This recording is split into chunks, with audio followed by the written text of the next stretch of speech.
Bonjour à tous, nous voilà donc pour les 2 épisodes finaux de Chirac, on va traiter en une seule vidéo. Donc, bonjour tout le monde, donc Xana, Brian, Grégoire, John, Juju, que Xana lira, Volcano, Kael et votre serviteur.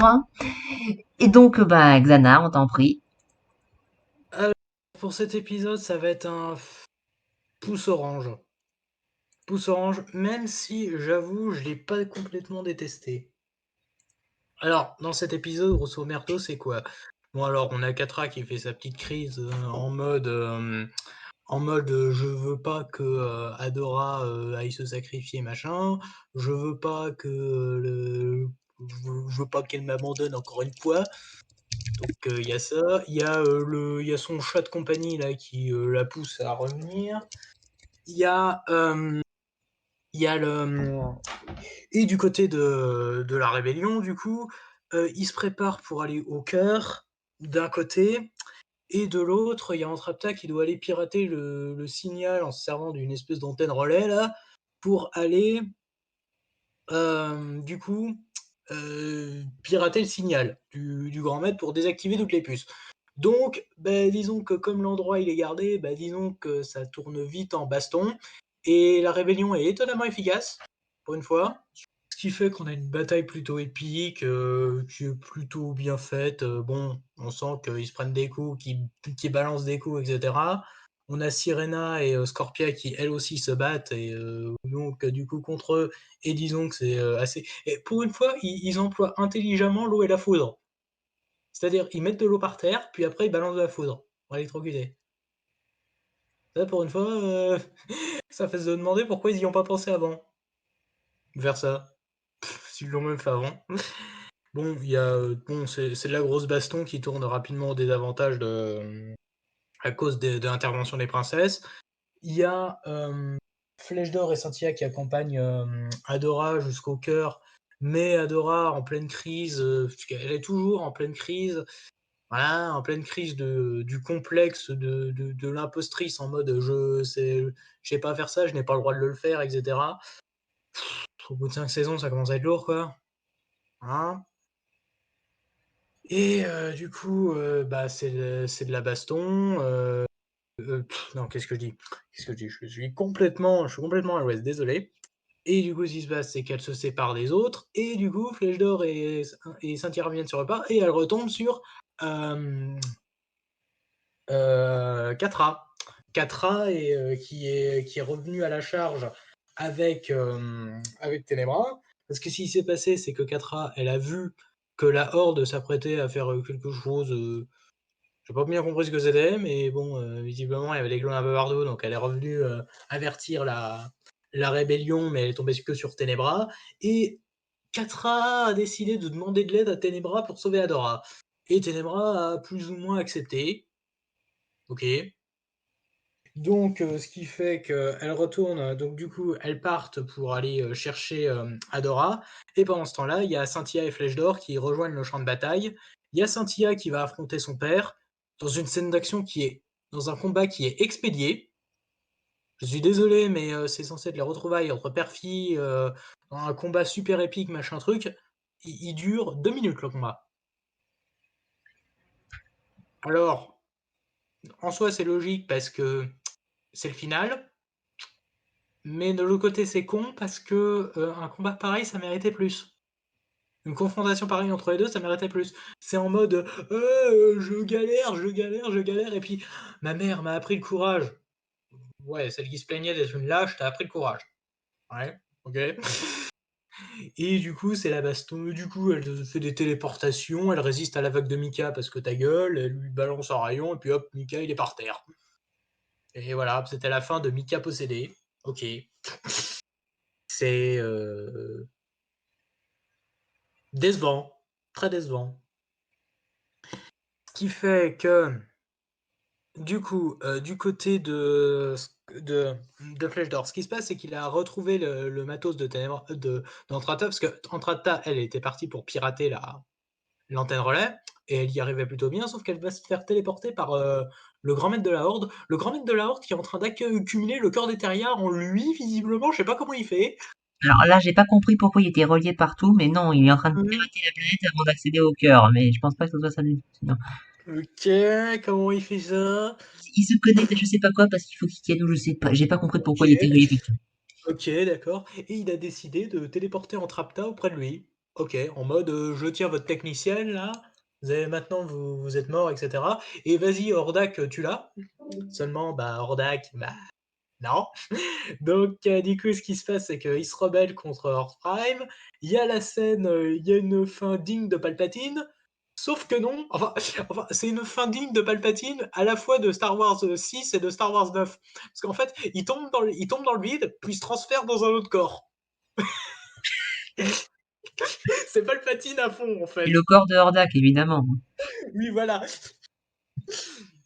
Donc, du coup, au lieu de tuer Entrapta, comme il pourrait le faire, il va la choper par les cheveux, et puis va savoir pourquoi il va se foutre sur Eteria, Eteria qui est en train de cramer.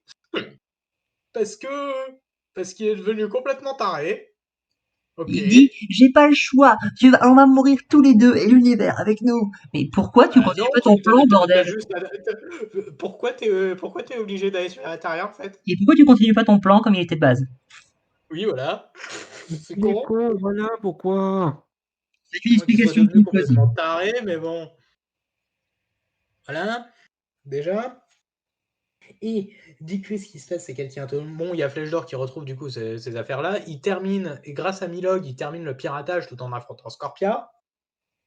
Et ce qui fait que du coup, ça libère tout le monde, des puces, etc. Seulement, et il y a Flèche d'Or qui fait un message à tout Eteria en mode rejoignez la résistance, on va tous crever, mais bon, on crèvera ensemble. C'est plus ou moins ce qu'il dit. Et on voit les trois Stooges qui ont entendu le message. Ah oui, les trois Stooges sont encore en vie. Ok. C'était important à montrer, mais bon, admettons, pourquoi pas. Et du coup, c'est un peu la baston. Alors, c'est un peu la baston générale où les clones se font surprendre. Oui, alors, je suis désolé, mais un groupe de clones qui se tirent comme des péteux face à des pécores, non. Je suis désolé, mais c'est un gros non. Normalement, c'est dans l'autre sens que ça se passe. Je veux bien rébellion tout ça, mais ils sont une dizaine, pas une centaine de milliers. Putain, ouais, génial ça. Ça, c'est ça, j'ai trouvé ça con pour le coup. Bon, on voit les custos d'Entrapta, vite fait. Ok. Et du coup, bah, c'est la rébellion, tout ça, sauf que trop tard. Parce que le cœur d'Eteria est actif, le grand maître a activé le cœur d'Eteria. Et du côté de Adora, Ténébra et Catra, ce qui se passe, c'est qu'elles arrivent, c'est que Adora, elle est prise dans une espèce d'illusion un peu bizarre où il y a Mara, vite fait, qui lui dit tu mérites l'amour. Que ça? Ok. Ils sont très portés sur Adora mérite l'amour. Mais elle a déjà l'amour en fait. Enfin, comment dire, elle a Cynthia et Flèche d'Or. Ça compte pas ça? Mais Non? non, c'est l'amour amoureux. Oui, parce que l'amour amoureux. Et devinez qui est la prétendante? Catra. Catra, la nana qui a failli détruire la réalité parce qu'elle voulait que Adora perde. Et qui du coup, si tu regardes bien, si elle a rejoint la résistance, c'est parce que Adora a dit qu'elle l'aimait. Du coup, il y a ça se termine. Donc du coup, Adora, elle, finalement, elle ressort de son illusion parce qu'elle se fait attaquer par un espèce de gros monstre que les fondateurs ont mis là pour garder le cœur, pour éviter que Shira touche au cœur. Bon, ok, admettons. Et du coup, ce qui se passe, c'est que Catra décide de retenir le monstre pendant qu'elle se barre, pendant que Adora se barre avec Ténébra et avec Ténébra. Seulement, une fois qu'ils arrivent au cœur, bah, ils entendent Catra souffrir au loin. Et finalement, Adora, elle y retourne, elle veut y retourner en disant à Ténébra de rester là. Et finalement, c'est Ténébra qui y va. Ténébra qui y va et qui, du coup, va se sacrifier pour tuer le monstre et sauver les deux. Et il pleure à sa mort. Enfin, elle pleure à sa mort. Et en soi, la scène est belle.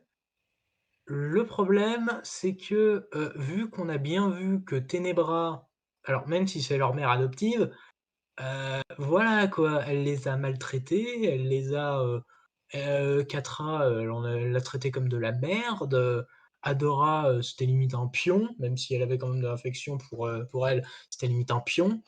Alors pourquoi est-ce qu'il pleure autant à sa mort? Pourquoi?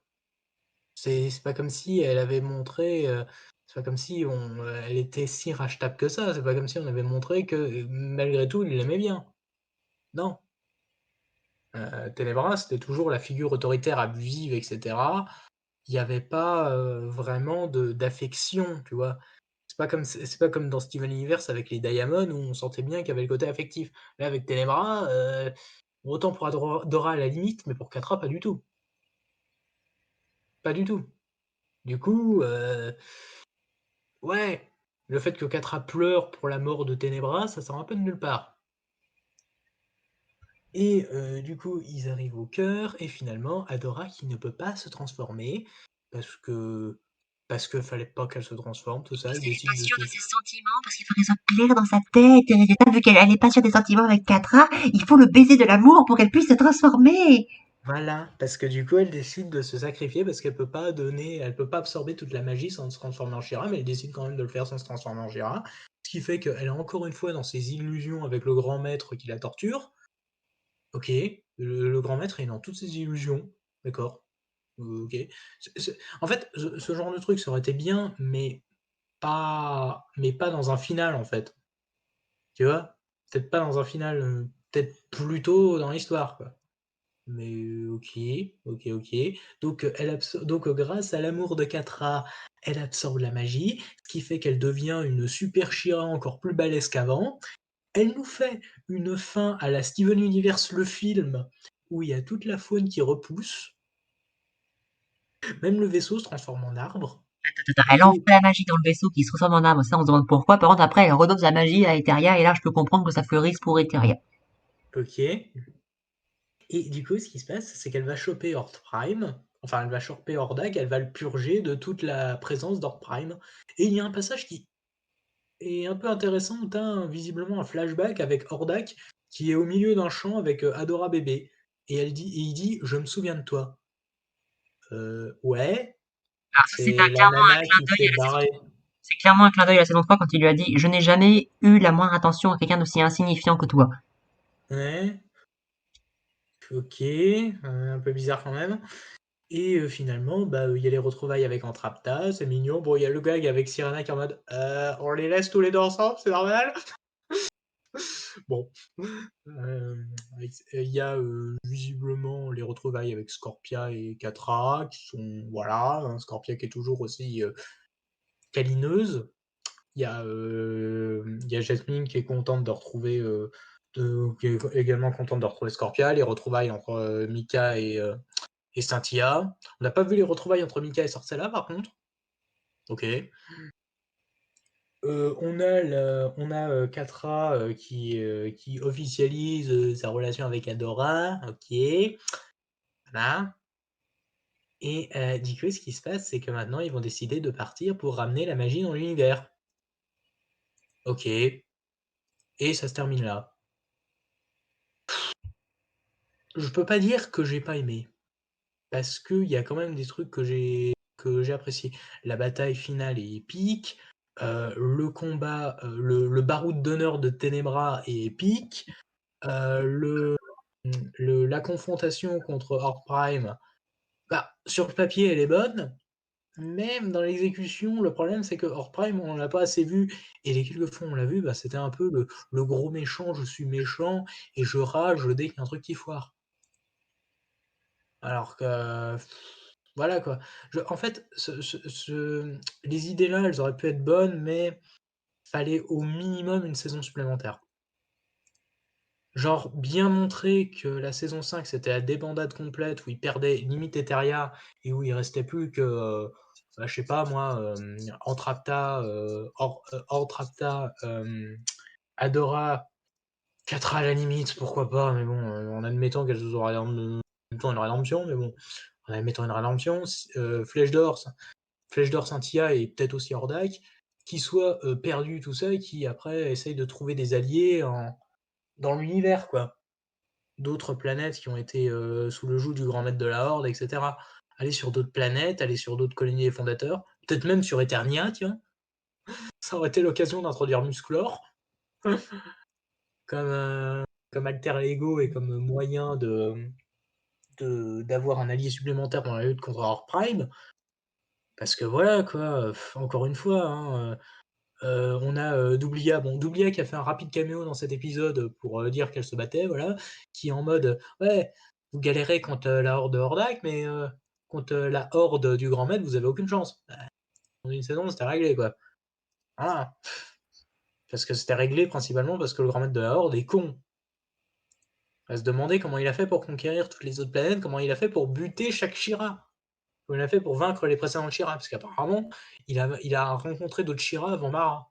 Alors ça, par contre, j'en doute sérieusement. Les Shira, déjà, bah, il y a techniquement ce qu'on sait, c'est que Mara, c'était la seule Shira des fondateurs depuis qu'ils sont là. Les autres, c'était les Shira des terriens habituels. Et donc ça, je pense en fait, il a dit j'ai vu de tes congénères parce qu'il a pas vu Mara. Mara, il a jamais rencontré. Ouais. Bon, c'est un final c'est un final un peu bisounours, quoi. Bon, à part Ténébra, ils ont pas perdu grand-chose. Euh, ils ont, ils ont gagné un peu sur toute la ligne, hein. Le Grand Maître est vaincu, Eteria est sauvé, tout le monde est sauvé, tout le monde est content. Les crimes de Catra, visiblement, ont été pardonnés.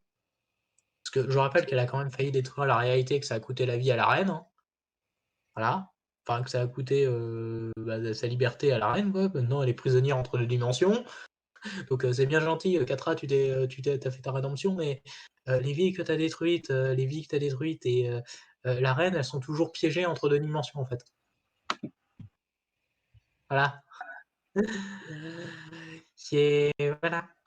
C'est donc ta rédemption, voilà quoi. Surtout que si elle a une rédemption, c'est pas parce qu'elle est passée du bon côté au final. C'est parce que c'est parce que Adora a accepté Catra comme petit ami. Voilà.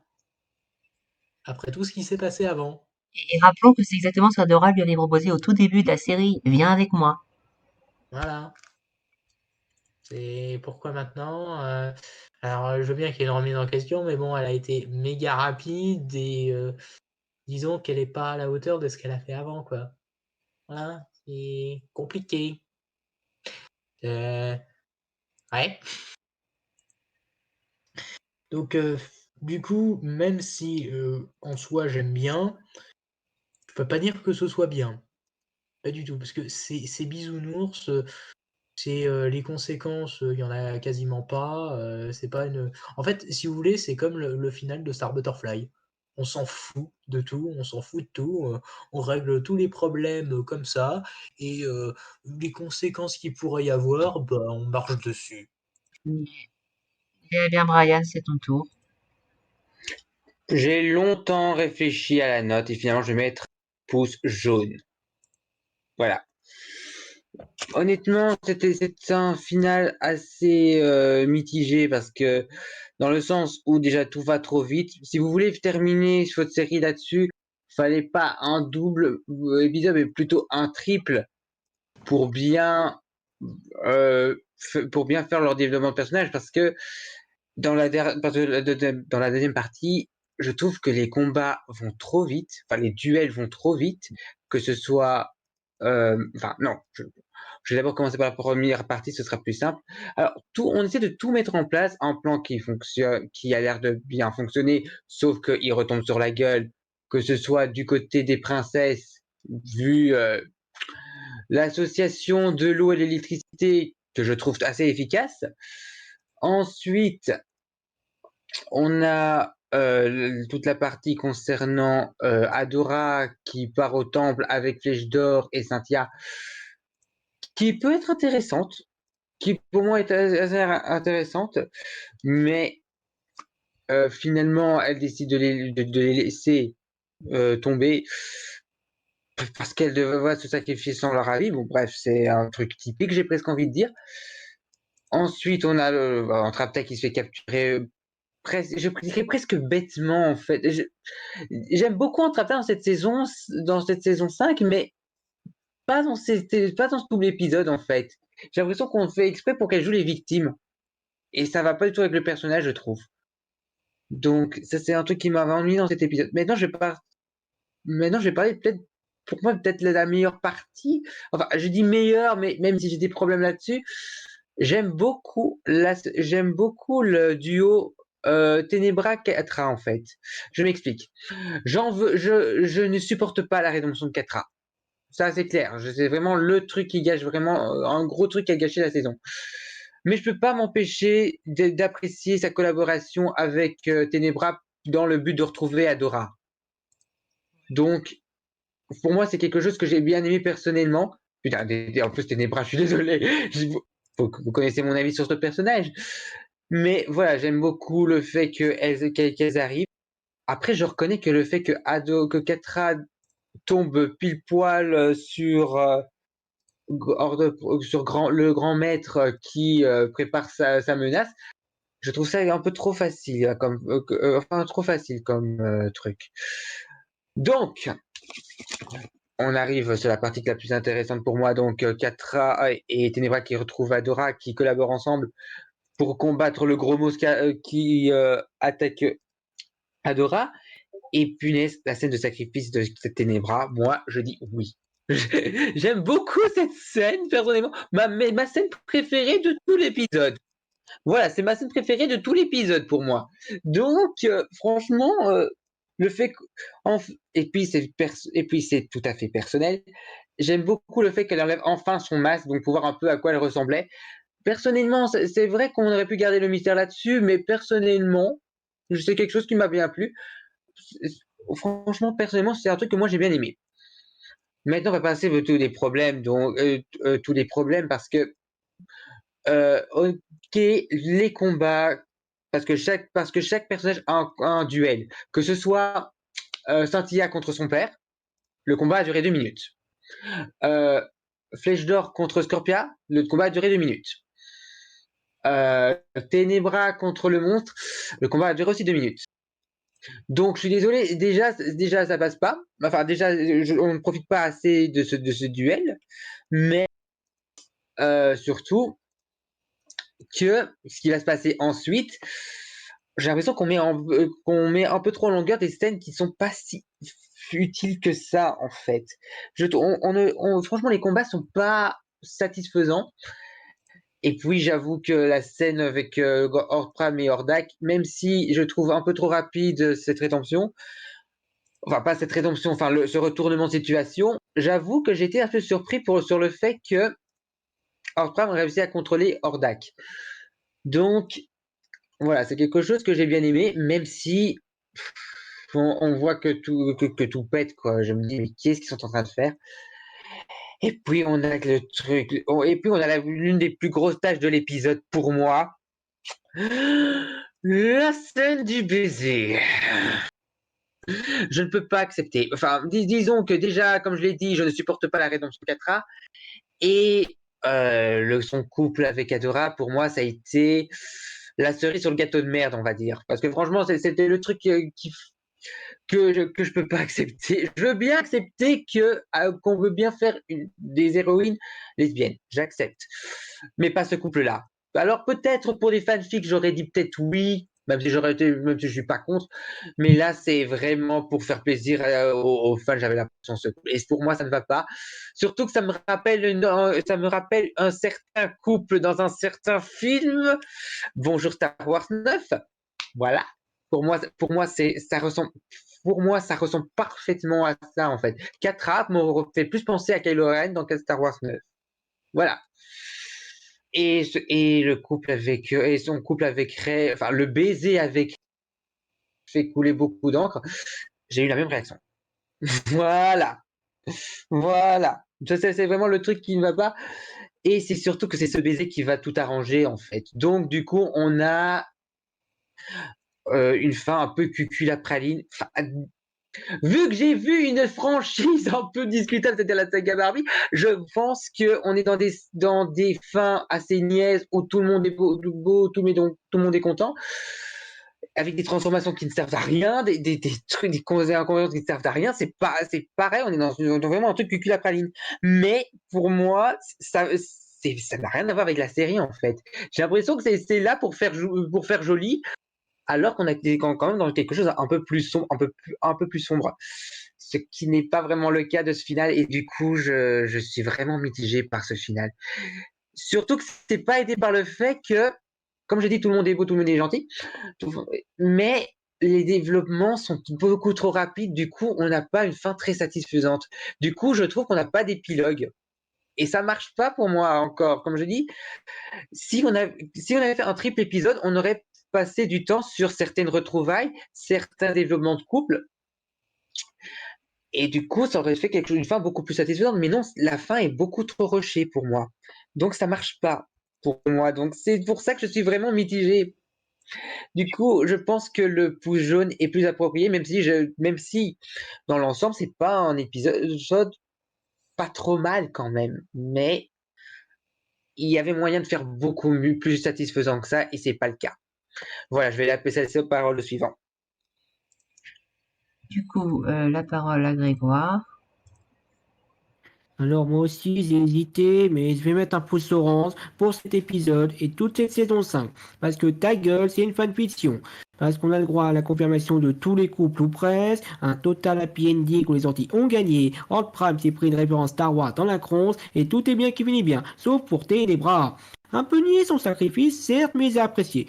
Tout comme cet épisode, au final, c'est pas sur lui que je vais taper. Il est ce que je répète tout le temps sur Syrah. C'est classique, prévisible, mais efficace. Mais totalement hors de propos avec tout ce que la série a raconté dans ses saisons 2 à 4, en particulier du côté de Catra. Ce final et cette saison 5 ne peuvent passer que s'ils ignorent totalement les actions de Catra et tout ce que la série a mis en place sur tout le reste que depuis la fin de la saison 1. Ce que je ne peux pas faire. Je ne peux pas ignorer la cohérence interne juste parce que je suis content de voir Catra et Adora s'embrasser. Voilà. J'ai beau être fan de Kingdom Hearts, de Fairy Tail et de vous savez quoi, j'ai quelques limites. Surtout quand on me sort le pouvoir de l'amour et conte de fées. Allez vous faire enculer. Surtout que même dans Fairy Tail et Kingdom Hearts, ils sont jamais allés à ce point. Bon, d'après ce que j'en sais, non. Enfin bref, je détaillerai tout ça dans mon bilan vidéo de la saison 5. Et pour finir, comme l'a dit Brian, ça méritait 5-10 minutes d'épilogue. Au suivant. John, c'est à toi. Pouce rouge. Alors, je vais pas trop rajouter. On disait le fight entre Satya et Mika, il est mal amené, parce que Mika, ils auraient pu le prendre et faire en sorte qu'Entrapta retire sa puce. Et en plus, d'ailleurs, j'en ai pas parlé, le fait qu'ils l'ont pas fait rend nos personnages détestables de les avoir laissés à la mort. Bon, ils sont pas morts parce qu'ils s'est téléportés, je suppose. Mais bon, voilà, je voulais clarifier ça. Sinon, les restes des fights, ils sont pas mal. Hordak, finalement, c'est un peu comme Jana a dit depuis le début, il tombe sur une peau de banane, quoi. Et, et le couple Catra-Adora, non. Juste non. Depuis la saison 3, Adora c'était mort. Depuis la saison 1, depuis la saison 2 même, Catra c'était mort. C'est pas possible de faire ça. C'est juste un foutage de gueule Pour à les la spectateurs, cohérence. on ne critique pas le fait qu'il y ait un couple gay, hein. On critique le fait qu'il y ait le couple entre ces deux-là où tout est mort depuis belle perpète. Oui. Du coup, Hordak, le coup de Hordak est là. Je trouve qu'on n'a pas assez développé. Bon, en même temps, ça, ils auraient dû faire 5 saisons de plus. Et pour une raison inconnue, ils l'ont pas fait. Parce que, je sais pas, il y avait plus d'argent à se faire, je sais pas. Et sinon, Chantilla et Flèche d'Or, le je t'aime. Je sais pas si c'était genre je t'aime en ami ou je t'aime en mode je t'aime amour. Sinon, le truc dans le futur, Smithy fait spoil cette image, une image de l'Adora dans le futur, enfin dans le faux futur. Sinon, pour moi, ce final est ultra décevant. Ah oui, et aussi j'ai oublié de parler du fait que c'est totalement nié la fin. Ils avaient même fait pendant la réaction. Et là, ils vont nous mettre un arc-en-ciel. Et là, ils l'ont vraiment fait. Donc voilà. Pour moi, c'est là. Pour moi, c'est l'un des pires épisodes de la série. Et je passe la parole au suivant. Je vais juste revenir sur un truc qu'a dit John. Le je t'aime de Cynthia et Flèche d'Or, c'est un je t'aime d'amour. Surtout que dans le flashback, on les voit qu'ils étaient plus en couple que amis. Mais attends, le flashback, c'est Ok. pas forcément un flashback, c'est une illusion dans la tête d'Adora parce qu'elle rêverait. Ouais, mais bon, c'est plus ça, quoi. Et sinon, ça s'appellerait un flash forward, vu que normalement c'est dans le futur forward. Flashback, c'est que le passé. D'accord, bah merci pour le complément d'information. Je savais pas. Du coup, bah voilà. Bon bah Exa, tu peux lire pour Juju. Alors pour Juju, alors c'est neutre. Alors pour l'épisode 12, parce qu'elle l'a fait en 2 fois. Alors les combats sont ils sont très efficaces dans les combats et j'en peux plus de voir la tronche de Narcisse. Laisse Entrapta tranquille. Ouais, ok, c'est par rapport au châtiment Gérard. Et oui, j'ai trouvé et c'est très joli le fait qu'elle rencontre contre Mara. Narcisse infecte Indora. Non, c'est pas lui qui a fait ça, c'était le monstre. Mika qui attaque la bande avec le bonjour mon bébé, c'était super glauque. Et pour l'épisode 13, donc c'est un neutre, beaucoup trop neutre, c'était rapide, trop abrupt, comme la fin, guimauve sur les bords. Je suis triste et heureuse à la fois. Cette fin était prévisible, sinon il était vraiment temps de se débarrasser de Narcisse, j'en pouvais plus de cette ronche. Un très bon point pour Ténébra qui a été un bon personnage, le masque est tombé, littéralement. On voit à peine les autres, à part la brigade des avis, c'est trop violent, et on repart pour une aventure sans se reposer. Ça va trop vite et on a à peine débarrassé de l'autre fou. C'est cliché, mais je m'y attendais. Et oui, partons alors que j'ai besoin de me reposer. Ok. Je me sens bizarre et c'est dommage de terminer par neutre, mais j'ai apprécié cette série. Ok, du coup, bah Volcano, c'est à toi. Pouce rouge pour les 2 épisodes. C'est simple, tout, tout, tout va trop vite. Ah, tout va trop vite, mais le combat contre Cynthia et son père, ça va trop vite. Comme bon, je vais pas répéter tout ce qui a déjà été dit, mais sérieusement, pouce rouge. Je suis désolé, mais pouce rouge, parce que on est quand même au final qui est censé un peu conclure toute la série, et la moitié des choses ont été faites. Sans déconner, c'est comme ça a déjà été dit, c'est rushé à donf. Et et le couple Catra et Adora, non, je suis désolé, mais il n'avait pas lieu d'être. Ça a déjà été dit. J'ai pas le temps là-dessus. Je suis presque dans l'idée de me dire que cette série mériterait une saison 6. Mais je pense que je me fais trop d'illusions. Bon, bah, du coup, je passe la parole à la suivante parce que là, il faut que je me calme. Alors, je vais mettre un pouce vert à cet épisode. C'est très certainement mon préféré de toute la série. Déjà, ce qui marche, c'est la tension. Dans la partie 1, c'est une tension qui monte crescendo. Et dans la partie 2, elle est présente constamment et ça marche. Parce que du début à la fin, on arrive à être pris dedans et on a peur pour les personnages. Et l'action est également très forte parce qu'on a tous nos personnages qui ont l'occasion de briller. Et comme toujours, les scènes de combat sont vraiment prenantes, notamment celle où Shadow Weaver se bat contre le monstre pour sauver Catra. Et d'ailleurs, j'ai trouvé son sacrifice très bien exploité lors de cette scène. J'ai vraiment eu des frissons et pour moi, je trouve que c'est une très bonne conclusion à son personnage. Et avant de parler du gros point de l'épisode, j'aimerais parler d'Ord Prime. Alors, outre le fait que dans ce final, il est vraiment imposant, il est menaçant comme jamais, je dois avouer que j'ai bien aimé sa mort. Une mort qui n'est pas sans rappeler celle de Palpatine dans le retour du Jedi, d'ailleurs. Mais en tout cas, que j'aime bien, c'est le retournement de situation où la menace finale n'est pas lui, mais Hordak, parce qu'on montre que malgré sa chute, l'esprit de Hors Prime possède toujours les clones, et je trouve qu'on joue bien là-dessus, et ça apporte une scène que j'ai trouvée très jolie à la fin, où Hordak retrouve Entrapta. C'est une scène que j'ai trouvée très satisfaisante, et c'est une bonne conclusion d'arc pour lui, et aussi pour Entrapta. Et là, du coup, je vais parler du point central de l'épisode, à savoir la romance entre Catra et Adora. Et en toute honnêteté, je trouve que leur baiser est logique au vu de la situation. Parce que dans l'épisode 1, on avait Adora qui voyait du bon en Catra après qu'elle ait sauvé Cynthia. Elle tenait vraiment à se sacrifier pour la sauver. Et à la fin de cet épisode, elle lui disait tu n'en as pas fini. Dans le sens où elle sait que Catra a une histoire à raconter et elle veut en faire partie. Et là, dans ce final, c'est Catra qui lui renvoie l'ascenseur en se sacrifiant pour Adora parce que elle aussi veut faire partie de son histoire. Et je trouve que ça marche. L'émotion qui ressort dans cette scène est magnifique. Et je trouve que la résolution est plus nuancée que c'est le pouvoir de l'amour ça, parce que, et même si leur relation n'est pas entièrement saine, on a vu à plusieurs reprises des moments de rapprochement entre elles. Et du coup, cette conclusion pour leur personnage m'a semblé envisageable. Et non, je ne trouve pas que ce soit comparable à ce qui a été fait dans Star Wars 9. Je ne dirai rien, ceux qui ont vu le film comprendront. Mais en tout cas, je trouve que c'est très bien mis en scène. Après, cela reste mon interprétation. Je peux comprendre ceux qui ont été déçus par ce final. Je respecte leur avis. Mais ça a marché sur moi, à mon humble avis, bien sûr. Et je vais même dire, je pense, très sincèrement, que cette saison 5, dans l'ensemble, est ce que Star Wars 9 aurait dû être. À savoir une conclusion qui prend le temps de développer ces personnages, leur donne une occasion de briller, et offre une fin qui est véritablement satisfaisante. Voilà, je crois que j'ai à peu près fait le tour de cet épisode. J'espère que...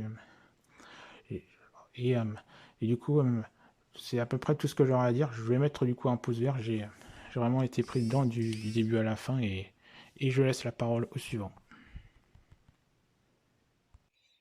Ok. Bon, ben, du coup, c'est à moi. Bon, bah, ça sera un pouce orange, bon, parce que j'aimerais mettre un pouce rouge. D'ailleurs, je crois que c'est ce que j'aurais remis, mais bon, allez, on va être un peu plus gentil. Il y a, bon, bah, globalement, je me dis la même chose que Xana et ce qui a globalement été dit, hein. On va revenir sur quelques points clés quand même. Bon, alors, dans ces deux épisodes, on a préféré passer du temps sur développer le côté Adora, tu dois accepter l'amour, plutôt que de développer les combats. J'ai adoré, y a pas à dire. Allez vous faire voir. Voilà. Bon, alors tout le côté imagination qu'il y a dans la tête d'Adora par rapport au temple, ok, si vous voulez. Bon, alors le grand maître qui apparaît, bon, c'est parce qu'il a infecté la planète, j'imagine. Je vais encore épiloguer sur le côté désolé, mais Horde Prime, tu ne peux pas atteindre ce putain de cœur, même si tu le possèdes, tu ne peux rien faire. Et pourquoi? Parce que même les fondateurs ne pouvaient rien faire sans She-Ra. Parce que She-Ra est une pièce centrale, c'est pas seulement la clé, c'est la pièce centrale du mécanisme. Merci. Le baiser Adora. Putain, alors déjà, bon, tout ce couple, on en a déjà suffisamment parlé. Depuis l'épisode où il y a eu la soi-disant rédemption, qui n'a aucun lieu d'être. Mais surtout, c'est tout ce qui est mis en place, en gros, c'est... Adora n'est pas sûre d'elle, du coup, elle a besoin d'être sûre dans son amour pour pouvoir se transformer, pour pouvoir sauver pour pouvoir se sauver, parce que pas pour sauver le monde, pour se sauver. En fait, vous avez fait une rédemption 4A, juste pour ça, pour qu'il y ait des problèmes avec cette histoire de transformation. Non, franchement, cherchez dans votre tête et dites-moi à quoi a servi le retour de 4A. À quoi il a servi à part faire 4A, arrête de te sacrifier pour les autres, arrête de sacrifier pour les autres. Non, j'ai pas besoin de voir ça, au revoir. Et je reviens à un moment, bisous. Honnêtement, ça servait à quoi? Bon, ok. À faire plaisir aux fans du couple 4A Adora. Oui, mais je m'en fous de faire plaisir aux fans du couple Adora, j'en ai rien à péter de leur faire plaisir. Moi, ce qui m'intéresse, c'est l'histoire. Donc, voilà. Et en l'occurrence, ça n'avait aucun rapport. Ils ont fait ça pour faire un plaisir à ça, et ils en ont servi pour faire des merdes à côté. Ça n'avait aucun rapport. Ils en sont servis pour faire cette merde de transformation qui marche pas, alors qu'elle est sûre d'elle, elle l'était depuis le tout début de la série. Il faut qu'elle soit sûre d'elle pour se transformer en She-Ra, d'accord, ben voilà. Il n'y a pas besoin qu'elle se dise « Je suis pas sûre de mon amour et résultat, dès qu'elle me dit que je t'aime, je fais apparaître un bouclier avec mon bras et je peux me transformer et maintenant c'est super chiant !» Putain, mais c'était tellement niais. Et moi, cette fin, c'est ça pour moi, l'image que vous voyez. C'est littéralement ça. Voilà. J'en peux plus. J'en ai marre. Arrêtez. Alors faites du lesbien, faites du LGBT, j'en ai rien à secouer. Je n'ai franchement rien contre, faites ce que vous voulez, hein, faites ce que vous voulez en animation. Mais faites un truc qui se tient la route. Faites pas un truc... Surtout que vous en avez déjà fait, ça s'appelle Tournelle et Netossa. Voilà, déjà il y a ça, ouais, il fallait absolument faire avec les deux personnages principaux, soi-disant. Non, alors moi j'ai juste envie de dire, excusez-moi, Mais votre romance LGBT, j'en ai rien à péter si elle ne va pas avec l'histoire. En l'occurrence, Catra et Adora, c'est mort depuis la saison 1 pour Catra, voire les tutos saison 2 si on veut être gentil, et Adora, c'est mort depuis la fin de saison 3. Et en plus, Catra, elle sort le culot de sortir, elle m'a jamais abandonné elle non plus. Alors qu'elle t'a pas abandonné à la fin de la saison 3? Super. Non. Rien. Et non, le grand maître avec son cœur, machin, ce que vous voulez. La téléportation pour un Trapta. Bon, alors, ok, il a grillé depuis le début, donc il l'a récupéré comme ça. Alors, moi, j'ai envie de dire, il t'est pas venu par l'esprit de péter son ordinateur qui était dans ta tour? Quelqu'un savait qu'il y avait pas un truc qui s'infiltrait dans ton réseau? Mais non, surtout pas. Et pendant qu'il y a Flèche d'Or et Scorpia qui s'affrontent, alors, mais Scorpia, elle a surtout pas la présence d'esprit, contrôlée par le grand maître, de détruire l'ordinateur. Qu'elle voyait très bien que Flèche d'Or essayait d'atteindre. Non, surtout pas, parce que Narcisse est con.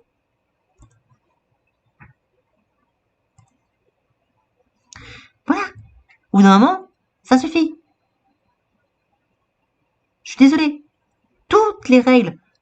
Vous avez, en plus, entre le cœur d'Eteria qui était non, cette histoire de couple, les trucs, tous les trucs qu'on a dit dans les yeux précédents, parce que j'ai pas tous les recités, mais tous ces trucs, ça marche pas. Le coup du dispositif, ça marche pas non plus. Le coup des amis de Mara, c'est quand qu'ils ont été après, et vu que Mara, elle s'est rebellée au moment où elle a découvert comment ça t'est arrivé, et c'était au dernier moment. C'est quoi votre délire? Ça vient d'où cette histoire de sécurité? C'était juste pour pas qu'il y ait « Oh, mon Dieu, le héros principal va mourir !» C'était ça. C'était ça. Il n'y a aucune conséquence. Ils ont fait ça, parce que je suis désolée, mais cette saison 5, bon alors au début, avant de revoir la saison 4, j'étais en mode, le retour de Shira c'est pareil, c'était sorti du cul. Bon alors finalement non, j'avais pas fait gaffe. Mais alors, sinon, vous voulez vraiment faire un résumé de la saison 5? D'accord. Alors, on commence, il se part dans l'espace. Ensuite, oh, Catra a fait un truc bien sa vie, je vais la sauver, même si je vais me faire tuer en faisant ça, j'y arrive. Ensuite, oh, on fait du remplissage, on les envoie sur une planète pour trouver une mascotte pour Catra. Parce que franchement, je suis désolée, à part rendre Catra invisible et les autres, bon, globalement, voilà, il y avait d'autres solutions. Donc non. Voilà. Et ensuite, donc, fil blanc, Shira est de retour, pas de problème, j'ai pété mon épée, j'ai un truc super dangereux, je pouvais faire un truc super dramatique, mais non, il y a l'épée, donc elle dit là. Ensuite, oh, on rentre sur Eteria, oh, et comme par hasard, il y a un dispositif qui permet de désactiver le cœur d'Eteria sans qu'il y ait le moindre problème et aucun danger. Oh oui. Et en plus, maintenant en plus on a fait, oh merde, on a fait une connerie, donc on a aucun danger, donc il faut faire un truc pour que Shira puisse pas se transformer pour qu'elle puisse mourir. Ah mais en fait, on va régler ça par un gros bisou à la fin. Ouais. Cette saison 5 est une putain de fanfiction. Une putain de fanfiction. Ensuite, en ce qui concerne Ténébra. Alors, honnêtement, j'aime bien la scène de son sacrifice. Le problème, c'est que ça repose en très large partie sur la rédemption de Catra. Parce que ça repose en grande partie sur le fait qu'elle sauve ses enfants, entre guillemets. Donc elle sauve Adora si vous voulez, mais là, Catra est une place primordiale de cette scène. Et Catra, elle n'aurait pas dû avoir sa rédemption. En tout cas, pas sans au moins 1 ou 2 saisons de développement. Minimum, et encore je suis gentil. Voilà. Donc, alors en soi, ce final, ce double épisode, enseigné, c'est ce que vous voulez, en soi, ça peut passer. Le problème, c'est qu'on est dans le final d'une série. Et qui dit finale d'une série, dit on conclut ce qui se passe dans la série. Et ce qui se passe dans la série, c'est que on est au contraire de tout ce qui s'est passé. Et de tous les éléments qui servent à résoudre le final. Donc au final, gros rayon de la magie, on transforme le vaisseau du grand maître en arbre, et on renvoie la magie dans la planète qui redevient la planète des bisounours. Abrite partout. Et allez, maintenant, on va refaire la magie dans tout l'univers. Ouais! Franchement. Image que vous voyez. Voilà. Enfin bref. Michael, c'est à toi. Pouce bleu pour cet épisode. Et au vu de vos critiques, j'ai presque envie de mettre un pouce vert, mais non, on va rester sur le pouce bleu parce qu'il est loin d'être parfait, mais il fait excellemment bien le taf. Donc, quels sont d'abord les défauts manifestes de cet épisode? tout ce qui concerne Adora, en fait. Déjà, dans la partie 1, on a des relents de quelques épisodes où on la voit déjà se replonger dans son passé et c'est pénible, chiant, ennuyant. Bref, on n'en a rien à faire. On a déjà eu ça dès la saison 1. On s'en fout maintenant. Ok, c'est bon, on a compris. Et je suis d'accord que tout ce qui est autour de tu dois accepter l'amour de Catra, c'est de la merde. On est totalement d'accord. Surtout que je peux comprendre le couple Catra Adora. Je peux très bien le comprendre, mais pas dans cette saison. En fait, avant de faire les réacs, j'avais enregistré quelques vidéos sur la série, que je n'ai jamais publiées sur ma chaîne, mais où je sous-entendais fortement que dès les premiers épisodes de la saison 1, Catra et Adora seraient en couple. À un moment donné dans la série, j'en étais persuadé. Et quand cette scène est arrivée dans l'épisode 5, enfin, l'épisode final de la saison 5, ça m'a très peu surpris au final. Pourtant, je n'ai pas été content parce que Catra, ça a été tout. En fait, tout avec Catra a été trop rapide. Et c'est ça. Ils auraient fait quelques saisons de plus avec Catra qui vraiment a des remords, tout ça. Ça aurait pu marcher. Honnêtement, ils auraient pu le faire marcher. Et le problème, c'est qu'ils le préparent ça depuis le début de la saison. Parce que depuis le début de la saison, dès que Catra apparaît, il y a un moment où elle pense à Adora. Il y a un moment où on veut montrer sa rédemption. Et c'est dommage. Mais bon, ça, c'est vraiment les gros défauts de l'épisode. Avec un autre gros défaut aussi de la partie 2, c'est la fin du grand maître, par exemple, qui est trop rapide. C'est genre, je suis surpuissante, je te tire dans le dos, mon frère, et tiens, je te jette dans le vide. Au revoir. Non, tu fais pas ça. C'est... Honnêtement, en plus, c'est débile, parce que le grand maître, du coup, a pu se manifester dans le corps d'Ordak. Et le problème, c'est que s'il fait ça, pour moi, c'est que son corps est encore un peu vivant quelque part. Et donc, tu auras beau chasser l'esprit du grand maître de tous les clowns, pour moi, il y a encore le corps avec un peu de son esprit dedans. Donc, pour moi, c'est comme Ultron dans Avengers. Si jamais il reste la moindre petite parcelle de vie pour lui, il reviendra. C'est bon, là, je vais peut-être un peu loin. Et sinon, voilà. En gros, tous les défauts, c'est vraiment trop rapide. Mais après, il y a quand même de bonnes choses, vraiment. Les scènes de combat au niveau des princesses, c'était excellent, je trouve. Il y a une bonne chorégraphie, tout ça. C'est rapide. Exactement. Mais c'est excellent, je tiens à le dire. On a de très bonnes idées. À mélanger l'eau et l'électricité pour contrer les princesses, très bonne idée. On voit les différentes techniques des différentes princesses. On voit aussi tous les personnages qui sont déjà apparus.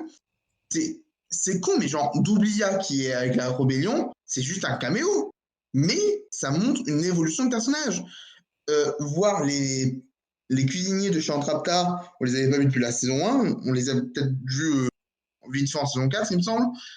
Mais voilà, ça montre aussi que maintenant, ils n'ont plus peur de se battre. Il y a plein de petites évolutions de personnages. Et c'est ça qu'il faut retenir. She-Ra, depuis le début, n'est pas une série à histoire, mais une série à développement de personnages. Et ici, c'est exactement ce qu'on a. On a développé tous les personnages. Et je préfère vraiment retenir les bonnes choses de ce final. Après, voilà, c'est vrai que, genre, quand Cynthia et Flèche d'Or se disent « je t'aime », on comprend pas tout de suite que c'est l'amour. Et là, on aurait pu mériter de les montrer en train de s'embrasser. Là, ça aurait été bien. Là, c'était le baiser que la série attendait. Là, j'aurais été fan. Voilà, ça montrait. Et en plus, ça aurait été logique. Toujours un peu rapide, mais logique depuis la première saison. Ensuite, il y en a certains qui ont relevé le fait qu'il y a un grand arbre dans le ciel. C'est tout à fait normal parce que les méchants, là, leur monde, c'est de la technologie. Le rocher de la peur, c'est un endroit désert, complètement technologique. Le vaisseau de Horde Prime, c'est totalement technologique. Il n'y a rien de naturel. Etheria, c'est la nature, la magie. Oh, c'est pour ça qu'il y a un arbre. Il y a plein de trucs logiques. peut-être font un peu cucul la praline, c'est sûr, mais on peut avoir beaucoup de bonnes choses. La série, la série savait où elle voulait aller, savait ce qu'elle voulait faire. Mais attends, laisse-moi finir. Elle savait vraiment tout ce qu'elle voulait faire. Elle a peut-être mal fait, elle a peut-être pas moins mis. Elle ne l'a peut-être pas bien mis en place, c'est sûr. Mais ce dernier épisode, pour moi, toutes les conclusions sont logiques. Le plus gros problème de l'épisode, c'est qu'il est rushé et toute cette saison 5, de toute façon, je vais en parler dans ma critique qui donc est sortie actuellement sur ma chaîne. Toute la saison 5 est totalement rushée et c'est le gros problème. Mais pour moi, tout cet épisode est quand même logique. Et je suis désolée, mais en l'occurrence, tu dis que tout est logique. Ce serait logique, ça avait été bien amené. En l'occurrence, ça n'a pas été bien amené, donc c'est pas logique. Et c'est logique c'est logique dans la série. C'est logique que si c'est bien amené, si c'est pas bien amené, ce n'est pas logique. C'est logique dans ce que la série veut faire depuis le début. Mais oui, mais c'est logique dans la série veut faire, mais en l'occurrence, elle n'a pas réussi à le faire vu qu'elle n'a pas bien amené. C'est logique avec la saison 1. C'est comme si tu me disais, alors telle œuvre alors tel tableau voulait dire telle chose. Ah ouais, mais non, du coup, tous ces trucs là-dessus, c'est logique. Le problème, c'est que c'est très mal exprimé. Donc, ça ne veut pas le dire. C'est comme si, voilà, c'est comme si, en fait, t'as une fiche de contrôle, le prof, il te donne un tel sujet, tu lui dis, ben, il te corrige, il dit, ben, c'est 0, et il dit, mais pourtant, j'ai voulu dire ça. Ouais, bah, c'est pas ce que t'as dit, c'est l'objectif et le logique, c'est logique dans ce que tu me dis maintenant, mais en l'occurrence, c'est pas ce que t'as écrit, donc je te mets 0. C'est ça. Tu peux pas dire, c'est logique, parce que c'est ce qui était prévu. Non, c'est logique si c'est ce qui était prévu a été bien mis en place depuis le début et que ça amène à ce qu'ils ont montré. Il faut juger par rapport à ce qu'ils ont montré, pas ce que ça voulait faire depuis le début. Donc, avec des si, on met Paris dans une bouteille. Avec des si, on met Paris dans une bouteille, comme le dit la poésie. Bon, du coup, est-ce que quelqu'un a quelque chose à rajouter? J'ai juste un tout petit truc qui m'énerve en fait dans cet épisode. On parle d'un flashback entre Hordak et bébé Adora. Je regrette dans toute la série qu'on n'a jamais montré ce qui s'est passé avant cette scène dans toute la série. Voilà, c'est tout ce que j'ai à dire de plus sur ça dans cette série. Enfin bref. Bon, j'ai des tonnes de montage à faire, parce que bien évidemment, il y a du montage. Bon, du coup, si personne n'a quelque chose à rajouter en plus, on va vous dire à une prochaine série, ou en tout cas, ou peut-être au bilan, qui sait. Je sais pas encore si on en fera un.